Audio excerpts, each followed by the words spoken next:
بسم اللہ الرحمن الرحیم۔ عشق مصطفیٰ صلی اللہ علیہ وآلہ وسلم کے سرشار لوگوں کی فہرست میں حضرت اویس قرنی کا نام بھی شامل ہے، جن کی زندگی کا محور عشق رسول صلی اللہ علیہ وآلہ وسلم تھا۔ آپ کی زندگی کے ڈھنگ نرالے تھے۔ آپ ایک خاموش صفت انسان تھے، اپنے کام سے کام رکھتے۔ آپ کو اپنے علاقے کا سب سے مفلس انسان کہا جاتا تھا۔ کچھ روایت میں کہا جاتا ہے کہ آپ اونٹ چلایا کرتے تھے اور اسی سے اپنی والدہ کی کفالت کرتے تھے۔ آپ اپنے لمحے لمحے کو ذکر خدا اور عشق مصطفیٰ میں صرف کرتے اور اسی باعث لوگ انہیں دیوانہ اور مجنوں کہتے۔ آپ کو لوگوں میں رہنا پسند نہیں تھا، اس لیے دور جنگل میں چلے جاتے اور عبادت میں مصروف رہتے۔ روایت کی جاتی ہے کہ آپ کا مکان پرانا اور شکستہ تھا۔ آپ پھٹے ہوئے کپڑوں کو لے کے اسے اچھی طرح پاک کرتے اور پھر اسی کو سی کے پہن لیتے۔ آپ کے پاس اونٹوں کے بالوں کا ایک پاجامہ اور ایک کمبل تھا۔ آپ کی خاموش طبیعت کی وجہ سے کوئی آپ کو مجنوں کہتا ہے تو کوئی آپ کو مغرور، مگر آپ کسی کی بات کا برا نہیں مناتے۔ آپ کے گھر والے بھی آپ کو مجنوں خیال کرتے۔ آپ کے گھر والوں نے گھر کے باہر آپ کے لیے ایک حجرہ بنا دیا، مگر وہ آپ سے ملنے کے لیے آپ کے پاس نہ جاتے تھے۔ آپ حضور اکرم صلی اللہ علیہ وآلہ وسلم کے سچے عاشق تھے، اس لیے دربار مصطفیٰ میں اہم مقام رکھتے تھے۔ حضرت اویس قرنی عشق مصطفیٰ کی پیاس بجھانے کے لیے ساری زندگی سرگرم رہے، اپنے آپ کو عبادت الہی میں مشغول رکھا۔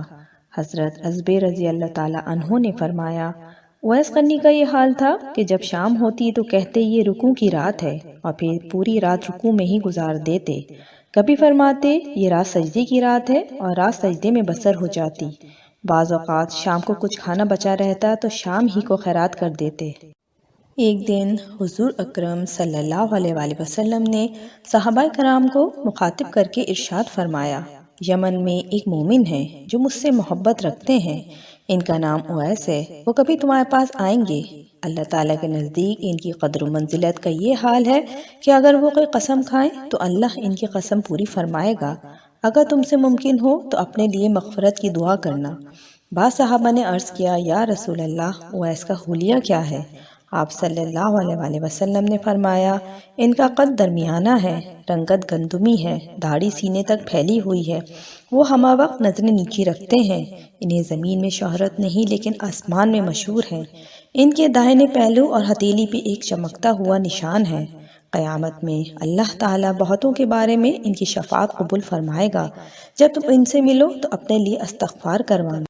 ایک روایت میں یہ بھی ہے کہ بعض اوقات سرکار دو عالم صلی اللہ علیہ وآلہ وسلم نے حضرت اویس قرنی کا ذکر کیا کہ میری امت میں ایک ایسا شخص ہے جس کی شفاعت سے بہت سارے لوگ جنت میں جائیں گے، اور وہ اویس قرنی ہے۔ ایک مرتبہ صحابہ نے عرض کیا، جب ان کو آپ کے ساتھ عشق ہے تو وہ حاضری سے کیوں مجبور ہیں؟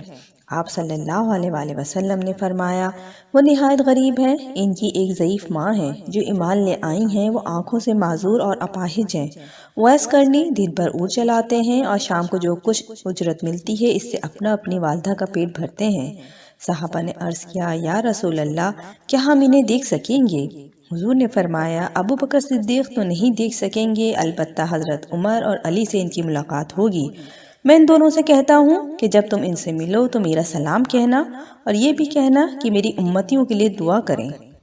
پھر سرکار دو عالم نے ارشاد فرمایا، اللہ کے محبوب ترین بندے وہ ہیں جو پرہیزگار ہوں اور پوشیدہ رہنا پسند کرتے ہیں۔ حضرت ابن عباس سے روایت ہے، رسول اللہ صلی اللہ علیہ وآلہ وسلم نے فرمایا کہ میری امت میں ایک شخص ہوگا جس کو اویس بن عبداللہ قرنی کہتے ہیں۔ آپ نے ایک مرتبہ والدہ محترمہ کی اجازت سے رسول سے ملنے کی کوشش کی، مگر اس وقت آپ صلی اللہ علیہ وآلہ وسلم گھر پر تشریف نہیں رکھتے تھے، اس لیے آپ نے والدہ کے حکم کی تعمیل کی اور واپس چلے گئے۔ حضرت عمر فاروق رضی اللہ تعالیٰ عنہ 10 سال خلیفہ رہے، 10 سال حج کیا، لیکن ان کی حضرت اویس قرنی سے ملاقات نہ ہو سکی۔ ایک دن سارے حاجیوں کو اکٹھا کر لیا اور کہا کہ تمام حاجی کھڑے ہو جائیں۔ آپ کے حکم پر تمام حاجی کھڑے ہو گئے، پھر کہا کہ سب بیٹھ جاؤ، صرف یمن والے کھڑے رہو، سب بیٹھ گئے اور یمن والے کھڑے رہے۔ پھر کہا یمن والے بیٹھ جاؤ، صرف مراد قبیلہ کھڑا رہے۔ پھر کہا مراد والے سب بیٹھ جاؤ، صرف قرن والے کھڑے رہو۔ تو مراد قبیلے والے بیٹھ گئے، صرف ایک آدمی بچا، اور حضرت عمر نے کہا تم قرنی ہو؟ اس شخص نے کہا ہاں میں قرنی ہوں۔ تو حضرت عمر نے کہا اویس کو جانتے ہو؟ تو اس شخص نے کہا ہاں میں جانتا ہوں، میرے بھائی کا بیٹا، میرا سگا بھتیجا ہے، اس کا دماغ ٹھیک نہیں، آپ کیوں پوچھ رہے ہیں؟ حضرت عمر نے کہا مجھے تو تمہارا دماغ ٹھیک نہیں لگ رہا۔ آپ نے پوچھا کدھر ہے؟ تو اس نے کہا کہ آیا ہوا ہے۔ پوچھا کہاں ہے؟ اس نے کہا وہ عرفات گیا ہے اونٹ چلانے۔ آپ نے حضرت علی کو ساتھ لیا اور عرفات کی دوڑ لگا دی۔ جب وہاں پہنچے تو دیکھا کہ حضرت اویس قرنی درخت کے نیچے نماز پڑھ رہے ہیں اور اونٹ چاروں طرف چر رہے ہیں۔ یہ آ کر بیٹھ گئے اور اویس قرنی کی نماز ختم ہونے کا انتظار کرنے لگے۔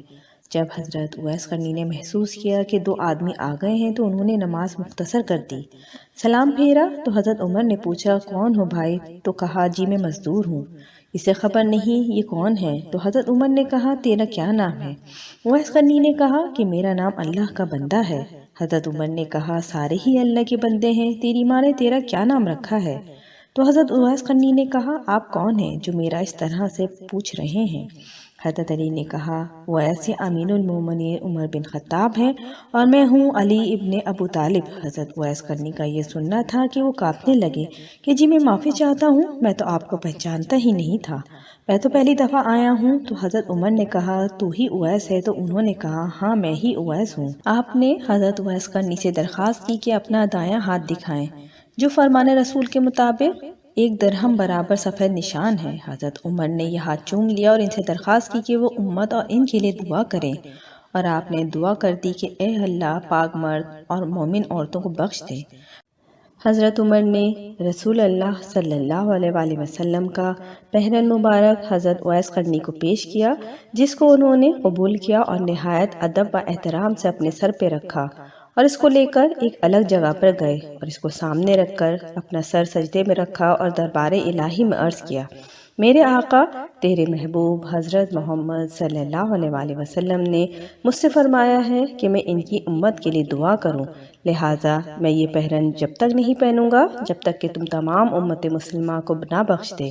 بارگاہ الہی سے یا رب العالمین تیرے مقدس رسول صلی اللہ علیہ وآلہ وسلم اور ان کے صحابہ اکرام حضرت عمر اور حضرت علی نے تو اپنا کام کر دیا ہے، اب صرف تیرا کام باقی ہے کہ تو میری دعا قبول فرما۔